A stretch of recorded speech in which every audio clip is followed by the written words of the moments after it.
Porque pensa só, se existe algo, alguma coisa, que ela, pelas palavras de um padre, se transforma em Deus, vou repetir, se essa coisa, ela se transforma na pessoa de Deus, então se a gente acreditasse, a gente teria que estar aos pés disso. Mas não só nós, todas as pessoas. A crise dentro e fora da igreja é uma crise eucarística. As pessoas, elas têm tratado, o padre sempre fala isso, têm tratado a Eucaristia como se fosse um pãozinho bento, um pãozinho abençoado. E não reparem, não prestem atenção naquilo que o próprio Jesus disse: isto é o meu corpo, isto é o meu sangue. Não é símbolo, não é ilusão, não é conversinha, não depende da resposta da pessoa, depende simplesmente das palavras do Padre, que ali então transforma o pão e o vinho no corpo e sangue de Cristo vivos. Essa desgraça de não acreditar na Eucaristia já começa no tempo de Jesus. No tempo de Jesus, muitos se escandalizaram com a Eucaristia. Um deles foi um apóstolo. No capítulo 6 de São João, Jesus faz um longo discurso eucarístico e ali ele diz que é necessário, para ter a vida eterna, para viver com Ele eternamente, é preciso comer da sua carne e beber do seu sangue. Jesus tinha acabado de multiplicar os pães. Como a gente sabe pelo relato, só de homens havia 5.000. Uma multidão seguia Jesus. Com esse discurso, Jesus perdeu adeptos. Muitos escandalizaram e foram embora. O que? Então a gente tem que comer da sua carne. Tem que beber o seu sangue. Vamos embora. Essa palavra é muito dura. Jesus, Ele não está preocupado em ibope. Ele está preocupado com a verdade. Jesus poderia ter falado: gente, espera aí, não precisa ir embora. É só um símbolo. Espera aí, gente, não precisa ir embora. Basta que você leia a minha palavra, que você decore meus versículos. Basta que você seja uma pessoa boa. Não foi isso que Jesus falou. Jesus deixou que eles fossem embora. Eles se escandalizaram com isso. E Jesus não teve medo de perdê-los por causa da Eucaristia, da loucura que é, loucura de amor que é a Eucaristia. E aquela multidão foi embora. E Jesus, então, em vez de trazê-los de volta, adocicando o discurso, consertando o discurso, fazendo um discurso assim mais apropriado para o homem da época, para o homem moderno, para o homem não sei de que tempo que seja, Jesus questiona os apóstolos. Jesus vê que só sobrou os apóstolos. E o questionamento é: essa palavra também é muito dura para vocês? Se vocês estão achando essa palavra muito dura, a hora de ir embora é agora. Pega a sua malinha e vaze, porque a palavra é essa. Quem, para viver comigo eternamente, precisa comer da minha carne, beber do meu sangue. São Pedro responde por eles: iremos, só tu tem palavra de vida eterna. Mas às vezes a gente esquece como que continua esse texto. Jesus olha para Pedro e confirma essa palavra.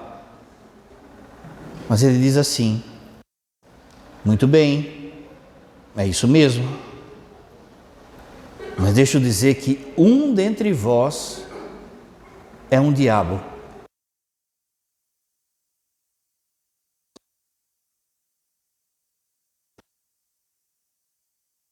Um ano antes da crucificação, o que foi o ponto final, derradeiro, para Judas decidir a abandonar Jesus foi a Eucaristia. Daquele dia até um ano adiante, Judas não tem coragem, porque é um fraco, não tem coragem nem mesmo de se mostrar. Mas nesse um ano ele ajeita um jeito de levar vantagem naquilo que ele deixou de acreditar, por causa dessa palavra. Um de vós é um diabo e não acredita no que eu estou falando.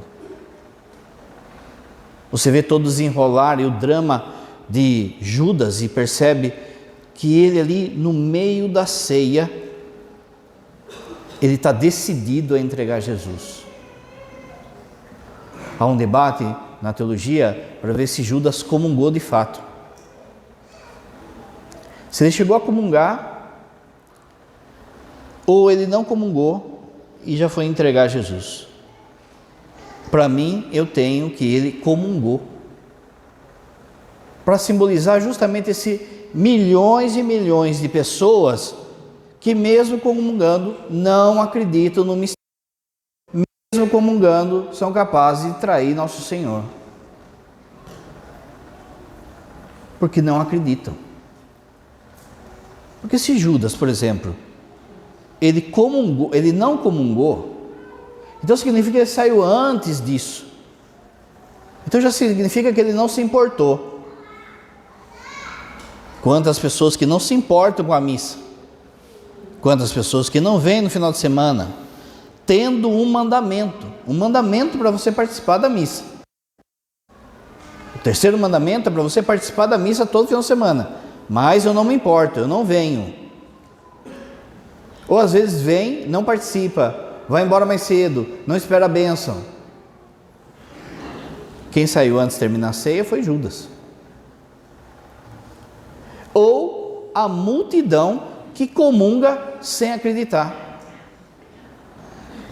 E aqui, infelizmente, tem que falar, inclusive muitos padres.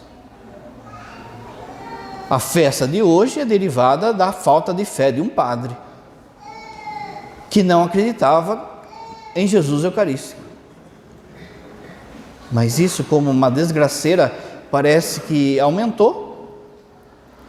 E as pessoas, e muitos padres, já deixaram de ter uma verdadeira fé eucarística.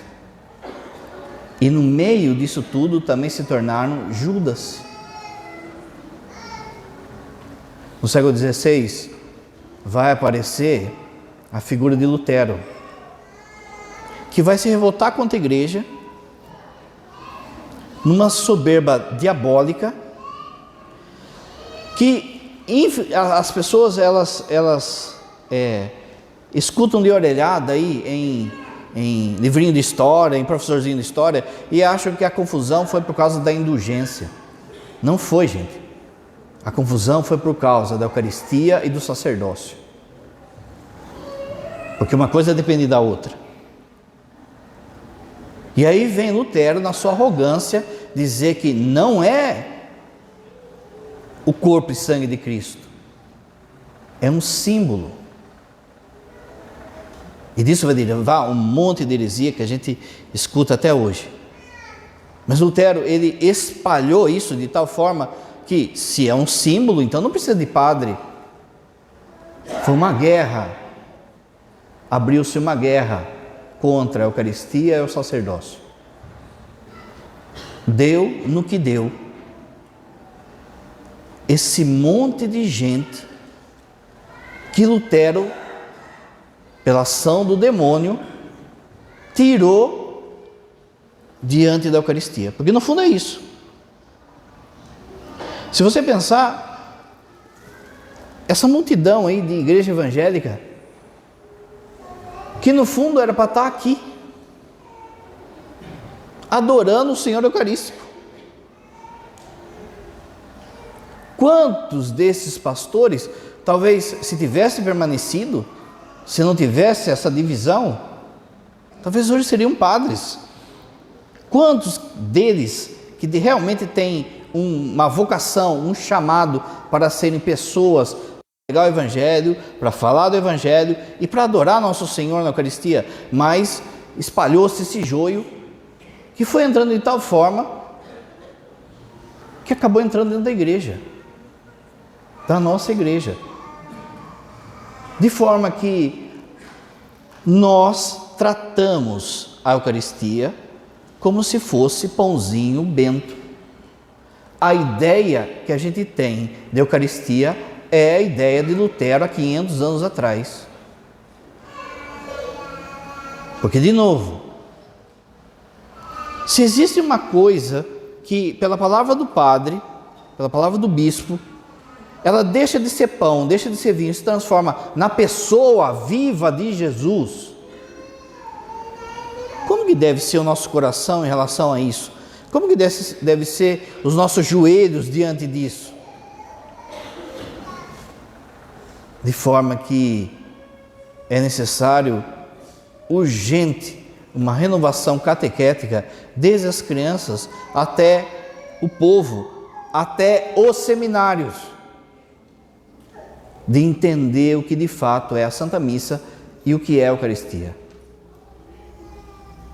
Quando a gente vê, por exemplo, esses abusos litúrgicos, a gente inventando todo tipo de missa aí, missa da maconha, missa gay, missa não sei o quê, missa não sei o quê. No fundo, o que é? É não acreditar no que é a missa, no que é a Eucaristia. A ideia que entrou na cabeça das pessoas é de que eu vou na missa para me sentir bem, eu preciso de um lugar para me sentir bem, eu preciso de um lugar para receber o meu milagre, eu preciso de um lugar para me extravasar, para me cantar, para me pular. Não é isso que você precisa. Você precisa participar do mistério salvífico de Cristo. Você precisa participar do sacrifício de Cristo. A missa é sacrifício. A missa é sacrifício. Conte, a partir de agora, não é nem no começo da missa, mas a partir de agora, desse momento, quantas vezes os padres vão falar sacrifício durante a missa. Conte quantas vezes que vai estar falando cruz, sangue. A gente trata a Eucaristia, a missa, como se fosse a festa do povo. E aí eu tenho que dançar, bater palma, fazer isso, fazer aquilo outro, para ver se eu consigo atrair as pessoas para Jesus e aquela coisa. Mas no fundo o que a gente precisa é dar um entendimento de que a missa é o sacrifício de Cristo e não existe nada que se compara lá fora com o que se vive aqui. Pode ser o padre mais simples do mundo, pode ser o padre mais humilde do mundo. Quando é missa, você está diante da paixão, morte e ressurreição de Cristo. Não é teatro, é o mesmo sacrifício. Fazer isto em memória de mim, em meu memorial. Mas de novo, a começar de nós padres, tratamos a Santa Missa como se fosse um self-service da fé. A coisa está tão esquisita de que começa a ter missa de padres. Ah, eu quero ir na missa do padre tal. Eu quero ir na missa desse padre, que é mais animada. Quero ir na missa desse padre, porque lá tem milagre. Quero ir na missa desse... Quando no fundo, a gente devia ir à missa de Nosso Senhor. A gente comentava esses dias na casa, a gente padre, nós padres, Dá uma olhada, por exemplo, como que estão os cartazes, quando tem assim, um cerco de Jericó, uma semana eucarística, uma semana de palestra. Você olha esses cartazes, às vezes que as paróquias colocam,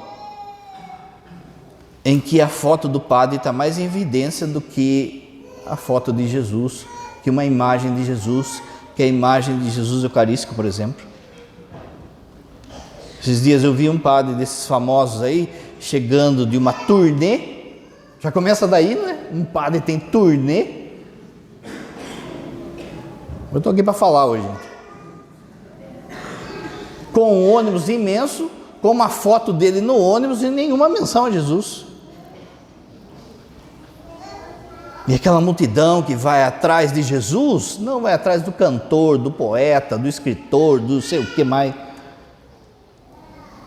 Mas até que ponto, então, eu tenho uma fé eucarística se a minha vida como padre não aponta para a missa, não aponta para Jesus Eucarístico, gente? Eu só tenho uma missão nessa paróquia: fazer vocês entenderem e amarem a missa e a Eucaristia. Se eu for embora e eu não conseguir fazer isso, eu falei como padre. É preciso que ele cresça e eu diminua. Como é que ele cresce e eu diminuo?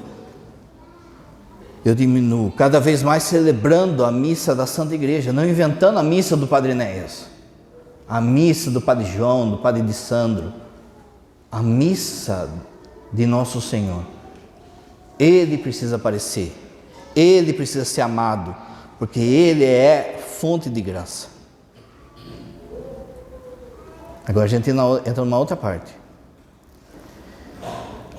Vocês, enquanto povo, também precisam acreditar nisso. Me acreditar de verdade, porque se a Eucaristia é fonte de graça, abre seu ouvido que o padre vai falar. Você consegue tudo o que você precisa pela Eucaristia. O negócio é que a gente não acredita. O negócio, de novo, que a gente trata a Eucaristia não como Deus, não como a pessoa de Jesus, mas como um simples pãozinho bento, que vai que naquele dia me sorteia para dar uma graça para mim. Aquele dia eu fui contemplado e ganhei uma graça. É assim que a gente trata. Quando em cada missa você pode receber tudo o que você quiser. Você vai lembrar daquela mulher que, enquanto Jesus ia com Jairo até a casa de Jairo, onde a filha dele tinha morrido, você vai lembrar que havia uma multidão também seguindo Jesus, e todo mundo estava encostando em Jesus, e Jesus estava apertado ali, mas de repente Jesus fala assim: alguém me tocou. Os apóstolos falam: como assim, mestre? Olha perto que tá que nem aqui, sabe? Olha perto que tá, como assim alguém me tocou? Alguém me tocou. E de fato, uma mulher com hemorragia tinha tocado no manto de Jesus. No manto de Jesus ela foi curada. Se ela que tocou no manto de Jesus foi curada, imagine você que recebe Jesus vivo na sua mão, na sua boca, no seu coração. Não existe coisa que você não consiga que não venha da Eucaristia. Não existe, gente. O problema é que a gente só esbarra em Jesus, a gente não toca nele de verdade.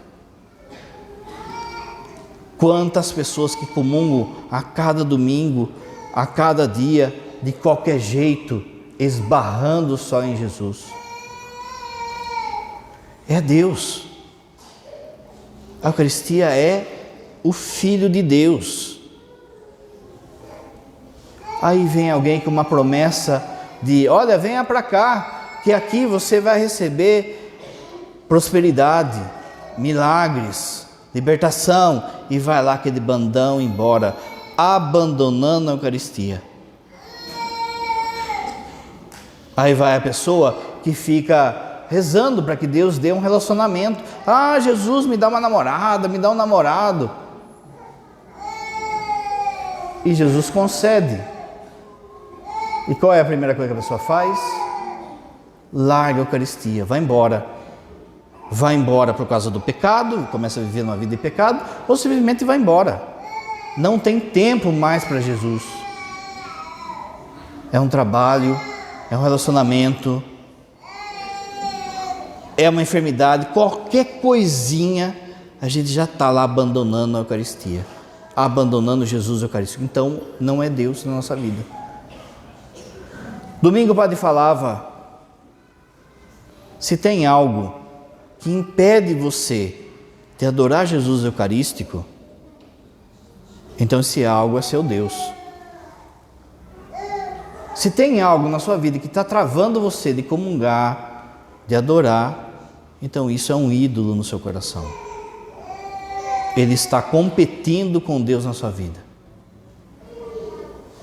Se eu quero graça, é a Eucaristia que eu tenho que ir. Primeira coisa, a graça da luta espiritual. O demônio quer te derrubar, meu irmão. O demônio tem raiva de você. O demônio tem raiva da sua família. É uma ingenuidade, é uma ilusão você achar que você segura a bronca sozinho. Quando você não está na vida eucarística, a sua casa está desprotegida. É uma casa aberta. E você não tem força para lutar contra o inimigo. De forma que basta que o demônio, de repente, arme uma cilada para você. Basta que uma pessoa má faça algo contra você espiritualmente. A casa está aberta, não tem proteção, vai apanhar. Mas presta atenção. E aqui vale também para tanta ingenuidade que a gente vê às vezes na fala do nosso povo, que mostra que não acredita de fato no que é a Eucaristia. Mas se você estiver na graça e estiver comungando, você não tem que ter medo de nada. Se você estiver na graça, estiver comungando, é o demônio que tem medo de você. Às vezes vem a pessoa no atendimento e fala assim: padre, olha só, acho que fizeram um trabalho para mim, fizeram isso, aquilo, outro contra mim, porque eu não consigo, minha vida não deslancha, porque eu estou enfermo, não arrumo serviço, não arrumo relacionamento e tal e coisa, e tem uma mulher lá no serviço que ela não é muito boa, e daí ela fica olhando torto para mim, e a mulher é vesga, mas ele acha que está, né? Eu acho que ela fez uma maldição para mim, jogou uma maldição. Abra seu ouvido, o padre vai falar. Se você estiver comungando, não tem que ter medo. O demônio só tem poder sobre a sua vida se você der. Ele tem medo de você quando você comunga.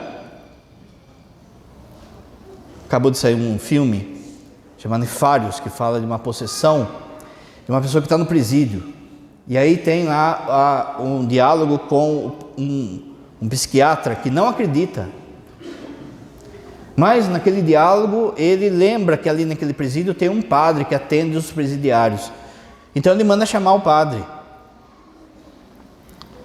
Quando o padre entra ali para conversar e o possesso vê o padre, ele fica transtornado de medo. Se nós padres soubéssemos a autoridade que a gente tem, se você pai e mãe soubesse a autoridade que você tem. Só que daí, o padre começa a falar assim: não, mas veja bem, esse negócio de possessão não existe não, esse negócio de diabo não existe não. O diabo percebe que o discurso do padre é o discurso dele, então ele pensa: esse aí é meu truta, o que o cara faz? estende a mão para o padre. Você é meu amigo. E fica relaxado.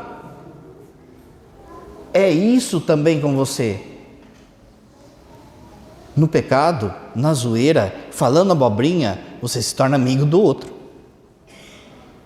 Agora, na Eucaristia, é Ele que tem medo de você. Pode fazer o trabalho, a maldição que for para o padre, que não sei o quê. Eu tenho Jesus Eucarístico, gente. Aquilo que a gente sofre faz parte do projeto de salvação de cada um, que se chama a cruz, que só você pode passar. Quem quiser me seguir, tome a sua cruz e me siga. Não é desgraceira das pessoas, é o projeto de cruz para você se salvar. Por isso a Eucaristia vai dar força para você passar pela sua cruz. A segunda coisa, que a Eucaristia ela é fonte de graça, é que ela nos liberta de tanto medo, gente. Nós que atendemos, a gente pode falar, o povo está doente. Essa doença é medo, desconfiança no projeto de Deus.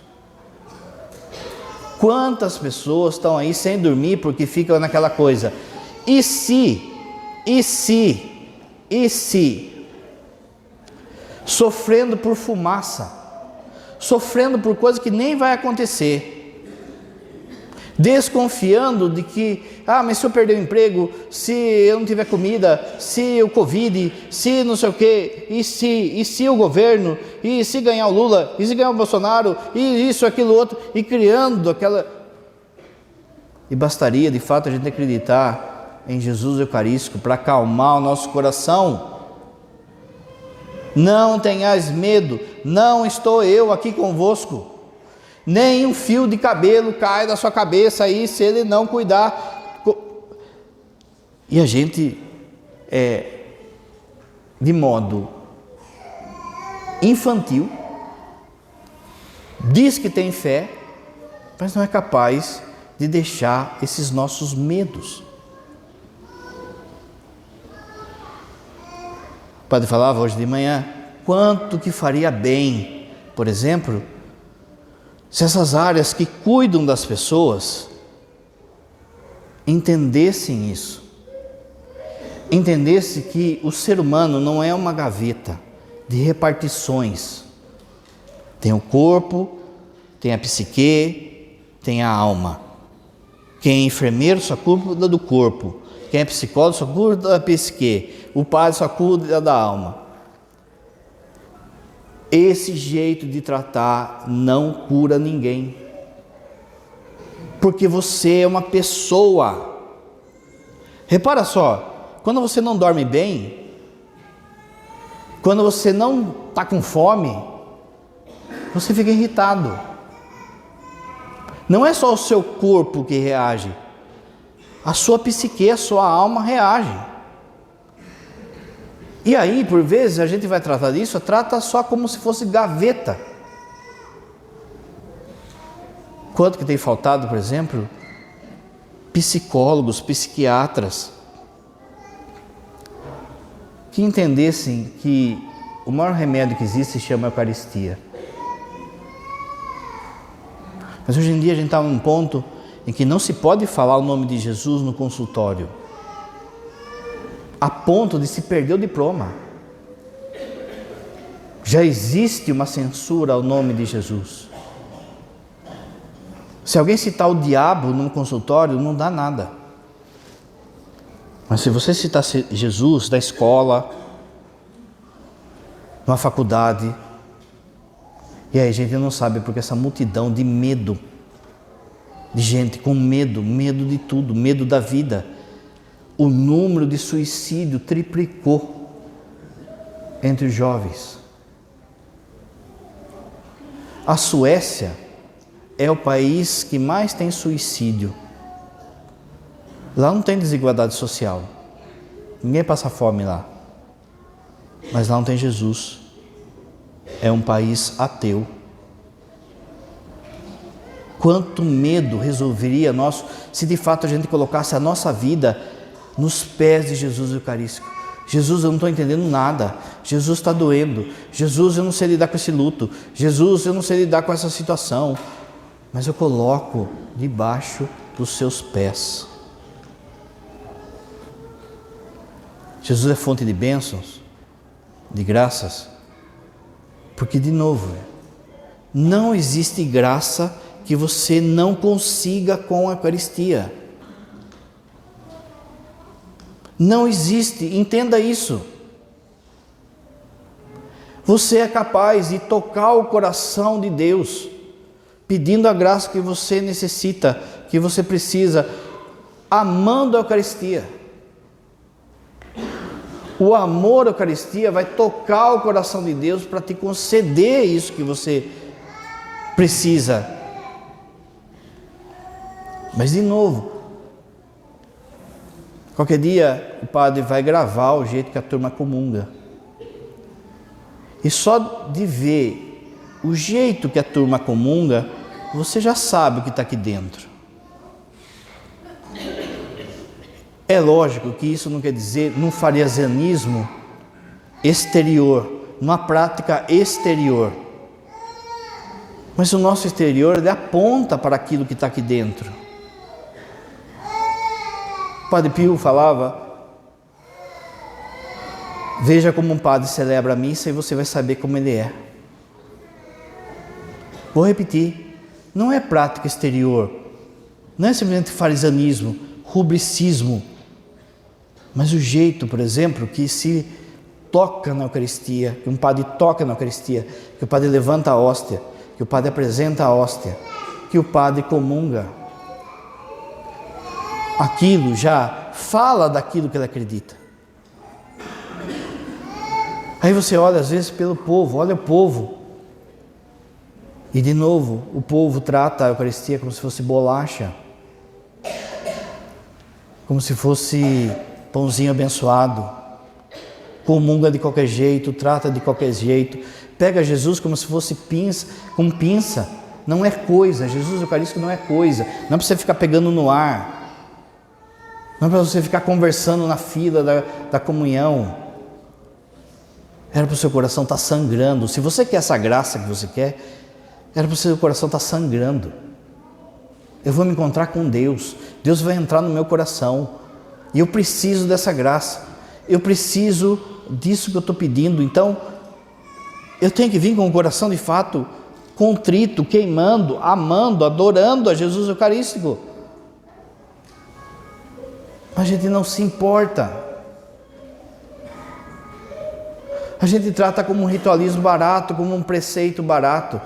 E vem, já cumpri meu preceito, já fui na missa de domingo, já fui na missa Corpus Christi. E muita gente aguenta a missa. Suporta a missa. Se a missa demora mais 10 minutos a mais, meia hora mais que seja, já está lá reclamando, já está lá murmurando, porque não aguenta ficar na presença de Deus. Quem não aguenta ficar na presença de Deus, você sabe quem é. Eu falo, né? Se eu pudesse, eu morava na missa. Porque, gente, de coração, sem querer aparecer, eu tenho tudo aqui.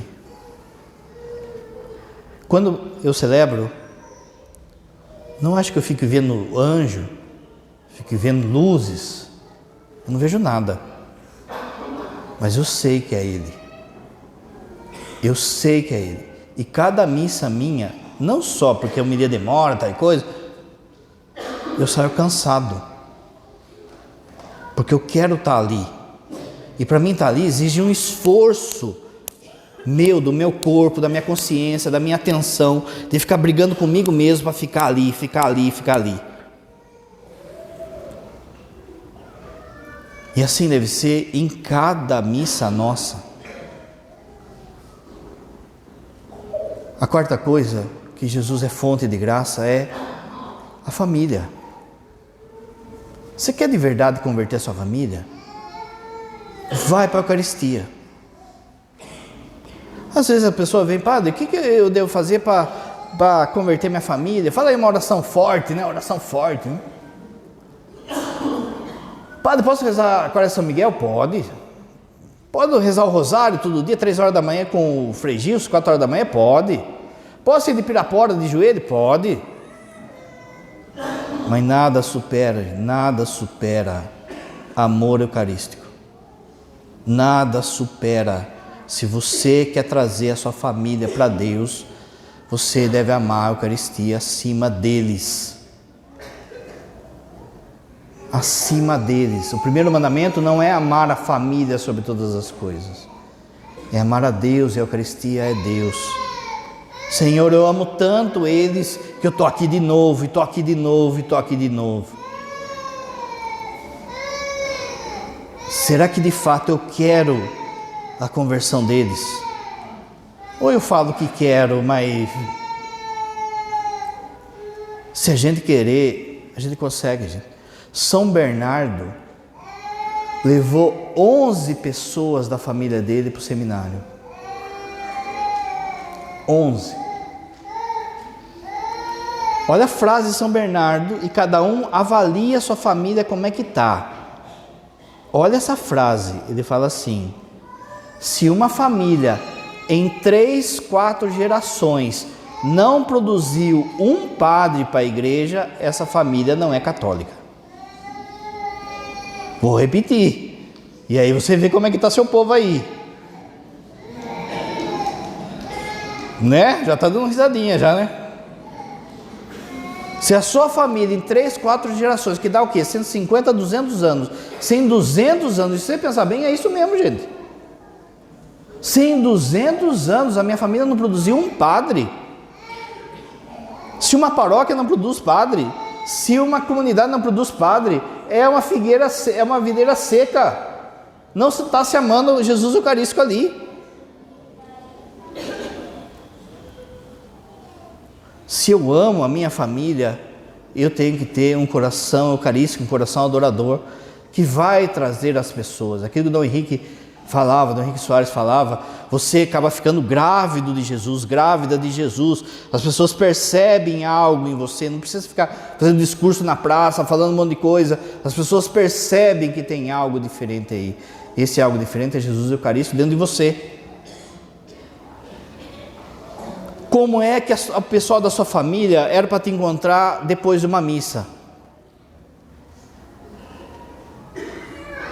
Quantas vezes você voltou para casa e encontrou com aquelas pessoas que não vieram na missa, que falaram assim para você: nem parece que estava na missa. O que está saindo daqui, gente, do nosso peito? Eu amo de fato minha família? Então é Jesus Eucarístico a resposta. Por último, Jesus é fonte de graça na Eucaristia, porque é Ele. Entende isso?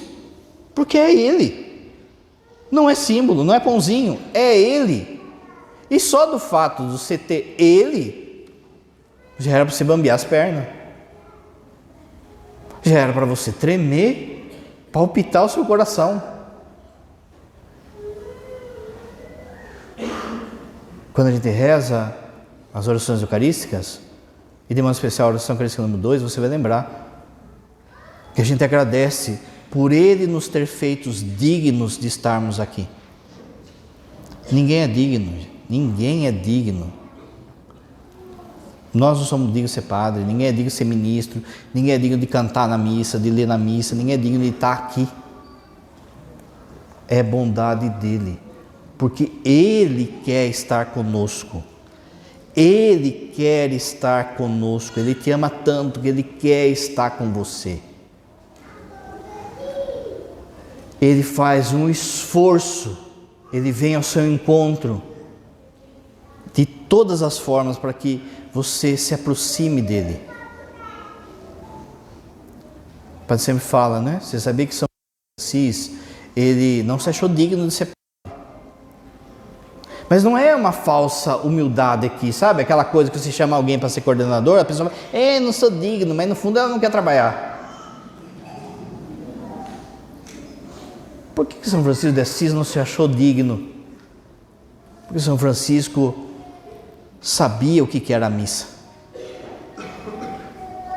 Deus, na sua bondade, usou da minha ignorância, da ignorância do João, do Edissandro, usou da nossa ignorância para nos fazer padres.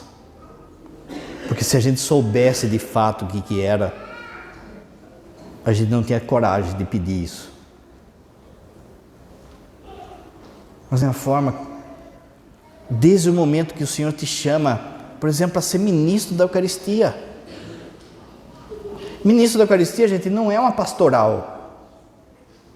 É cuidar de nosso Senhor. Como é doído no coração nosso de padre, quando a gente vê ministro relaxado. Ministro que não é adorador. Ele é só um entregador de hóstia. Que triste é isso. Não conhece a missa, não sabe a missa, quer ver? É só pegar um ministro, o dia que o acólito falta, você já vê. Fica todo perdido, o que eu faço agora? Toca a sineta, pega o missal, isso aqui. Eu fico pensando assim, será que não participa da missa? Acho que está chegando a missa hoje, né? É sinal de uma desatenção, de não conhecimento. E de novo, vira só um entregador de hóstia. Não, eu vou lá, eu pego a âmula e entrego. Você não é entregador de hóstia. Pensa, você é ministro da Eucaristia. Olha a responsabilidade. Olha a graça que o Senhor te deu. O Senhor te chamou para estar perto dele. O quanto que é doído aí, os acordes também, né? Aí fica preocupado com tudo quanto é coisa. É carvão, é incenso, é sineta, é não sei o quê. E aí você pergunta assim, qual foi a primeira leitura de hoje? Padre, eu canso de falar para eles, eu prefiro que vocês errem, mas sabem o que está acontecendo, mas tenham vivido a missa. Músico, e fica preocupado com o microfone, com o cabo, com não sei o que. Acaba a missa, você pergunta qual foi a primeira leitura, qual foi o salmo que você cantou. O sinal de que um músico não prepara, não sabe o que está rolando, é quando o salmo está falando de tristeza, e ele está lá. Ai, que dor do meu coração, palmas. Ou então o coração está falando, o salmo está falando de alegria, está lá, ele, ai Senhor, é minha alegria. Então as músicas totalmente, sabe, descompassadas com o que está rolando, com o evangelho do dia, fora de horário, cantando música de entrada na hora do ofertório e vice-versa, e sabe? Isso quando cai na desgraça de colocar a música evangélica na missa. Eu tô louco mesmo, né? Ah, padre, mas é tudo igual. Uma vez eu falei, se é tudo igual, deixa eu ir lá então e falar meia hora de Nossa Senhora. Se é tudo igual, deixa eu ir lá e falar meia hora da Eucaristia. Não é, gente? É rito. E isso vale para casamento, para batismo. Meu Deus, como é... É rito. Aí quer pôr pagode, Iron Maiden, Star Wars. Entra o noivo e começa... Pam, pam, pam, pam, pam. É o Jedi que vai casar?